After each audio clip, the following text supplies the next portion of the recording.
In today's video, I'm going to teach you how to create teams in Monday.com.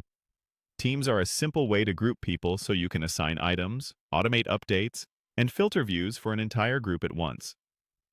Follow along and you'll have your first team set up in just a minute. Start by heading to the upper right corner of your Monday.com screen. Click your profile icon. This will be your photo or your initials. That opens your personal menu with account and workspace options. From that menu, select Teams. This takes you to the Teams area, which acts as the hub for creating and managing groups of people across your account. Here you can see existing teams, who's in them, and quickly jump into editing if you need to make changes later. Next, look for the option to add a new team. It's typically a clearly labeled button near the top of the Teams page. Click it to begin creating a fresh team.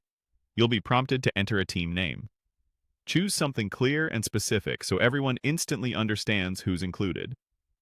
A helpful approach is to use a structure like department, location, or project, function, for example, marketing, North America, or Project Atlas, engineering.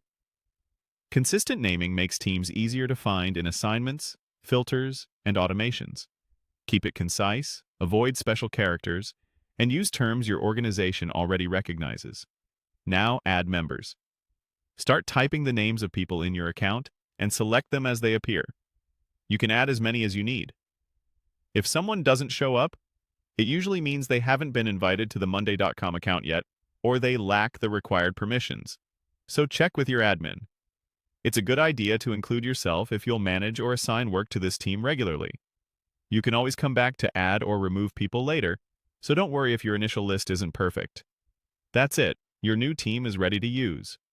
From now on, when you assign an item, mention a group in updates, or set up an automation, you can select the team instead of picking individuals one by one. This keeps communication consistent and ensures no one on the team is left out of important updates. If you don't see the Teams option, your role or plan settings may limit access. In that case, reach out to your account admin to enable it. Otherwise, you're all set to streamline collaboration with your newly created team. Thanks for watching, and happy organizing in Monday.com.